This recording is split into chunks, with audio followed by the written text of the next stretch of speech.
Yes, students, let's continue with the chapter 12 that is area.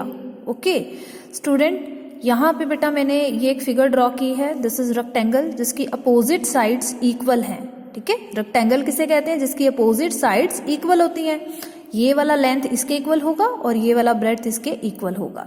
ठीक है, तो यहाँ पे हमें फाइंड आउट करना है एरिया ऑफ रेक्टेंगल.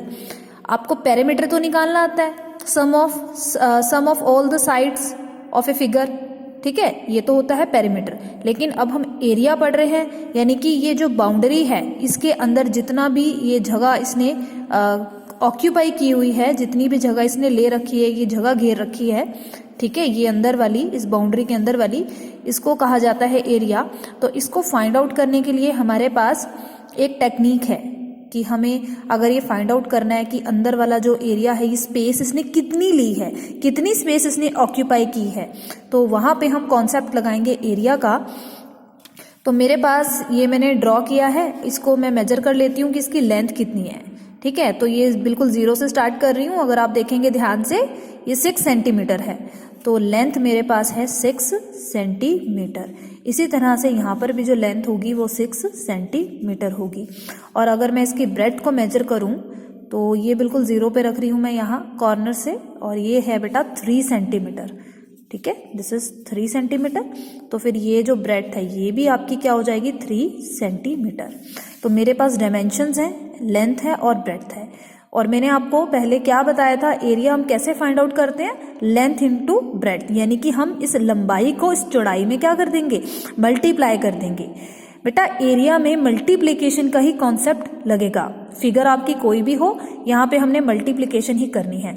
जब हम 2 डायमेंशंस को आपस में मल्टीप्लाई करवाएंगे तभी ये जो बाउंडेड जगह है ये तभी निकल के आएगी ना, कि इसने कितनी जगह घेरी हुई है, कितनी जगह इसने ऑक्यूपाई की है.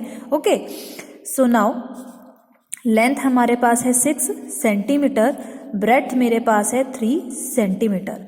तो जो यहाँ पे एरिया बनेगा, area of rectangle, area of rectangle क्या होगा, area of rectangle equal to L into B. ठीक है, शॉर्ट में लेंथ को मैंने L लिख दिया और शॉर्ट में ब्रेड्थ को मैंने B लिख दिया. नाउ अब लेंथ कितनी है बेटे, 6 सेंटीमीटर, तो मैं पूरा 6 सेंटीमीटर लिखूंगी. ओनली 6 नहीं लिख रही हूं मैं, 6 सेंटीमीटर लिख रही हूं. क्रॉस का साइन लगाएंगे यानी कि मल्टीप्लीकेशन. नाउ ब्रेड्थ कितनी है, 3 centimetre equal to 6 multiply by 3, this is 18. और सेंटीमीटर भी तो मल्टीप्लाई हो रहे हैं, 1 सेंटीमीटर और ये सेकंड वाला सेंटीमीटर है, तो ये क्या हो जाएगा, सेंटीमीटर स्क्वायर. ओके, और मैंने आपको ये कॉन्सेप्ट पहले भी बताया था, जब भी हम एरिया फाइंड आउट करते हैं तो स्क्वायर वर्ड यूज करते हैं, स्क्वायर. तो आप यहाँ पे स्क्वायर लिख भी सकते हैं या फिर m के ऊपर ये छोटा सा 2 बना सकते हैं, ये छोटा सा 2 बना सकते हैं. या फिर और आप इस तरह भी लिख सकते हैं 18 सेंटीमीटर डॉट लगा के स्क्वायर, पूरा कंप्लीट स्क्वायर. अगर ऐसे नहीं लिखना तो छोटा सा 2 आपने यहाँ ऊपर लगाना है m के साइड में, राइट साइड में थोड़ा सा. ठीक है, तो ये दोनों करेक्ट हैं और स्क्वायर लगाना जरूरी है क्योंकि 2 डायमेंशन है, length and breadth. I hope आपको ये कॉन्सेप्ट क्लियर है. अब ये सेकंड फिगर देखिए बेटे, स्क्वायर है मेरे पास. इस स्क्वायर को भी हम मेजर कर लेते हैं. स्क्वायर की प्रॉपर्टी आपको पता है, जिसकी चारों साइड एक जैसी होती है, सेम डायमेंशन की होती है. ठीक है, सेम लेंथ की होती है. तो ये है बेटे 4 सेंटीमीटर, यहाँ देखिए कॉर्नर से, और ये देखिए एंड पॉइंट, तो ये है 4 सेंटीमीटर. अगर ये स्क्वायर है तो फिर ये इसकी ये वाली साइड ये भी तो 4 सेंटीमीटर होगी, है ना. चलिए एक बार चेक कर लेते हैं हम. बिल्कुल, ये है 4 सेंटीमीटर, दिस इज 4 सेंटीमीटर. यानी कि इसकी लेंथ और ब्रेड्थ क्या है बेटा, इक्वल है. ठीक है ना, यहाँ पे लेंथ और ब्रेड्थ क्या है, आपस में इक्वल है, तभी मैंने इसको साइड वर्ड दिया है. ठीक है, साइड. तो हमें यहाँ पे क्या करना है, लेंथ और ब्रेड्थ को मल्टीप्लाई करना है, यानी कि 4 into 4 centimetre multiply by 4 centimetre. यही हम करेंगे, यही कॉन्सेप्ट हमने ऊपर किया था.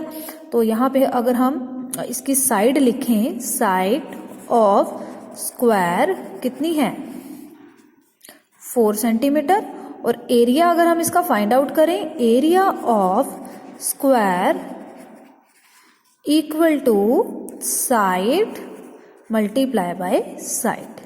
ओके, यही एरिया तो बना है ना, साइड इंटू साइड, क्योंकि हमें डायमेंशंस को क्या करना है, मल्टीप्लाई तो करना है, लेंथ और ब्रेड्थ को मल्टीप्लाई करना है, लेकिन लेंथ और ब्रेड्थ क्या है, सेम है, तो साइड इंटू साइड, ये भी साइड है ये भी साइड है।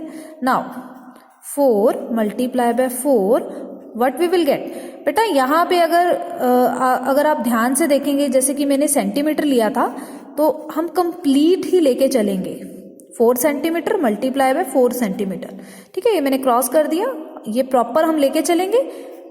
4 इंटू 4 इट बिकम 16, और सेंटीमीटर इंटू सेंटीमीटर क्या हो जाएगा, सेंटीमीटर स्क्वायर। तो एरिया आपका हमेशा स्क्वायर में ही आएगा। यूनिट आपकी कुछ भी हो सकती है, मीटर, सेंटीमीटर, वटएवर, जिसमें भी आपको डायमेंशन गिवन है, लेकिन स्क्वायर हम जरूर लगाएंगे। या तो आप इस तरह से स्क्वायर लिख सकते हैं या एक छोटा सा 2 लगा सकते हैं। ओके, तो यहाँ पे एरिया ऑफ रेक्टेंगल के लिए बेटा ये फॉर्मूला है L इंटू बी, ये डायरेक्ट हम यूज करेंगे, और एरिया ऑफ स्क्वायर के लिए ये फॉर्मूला है साइड इंटू साइड, इसको भी हम डायरेक्ट क्वेश्चन में यूज करेंगे। ठीक है।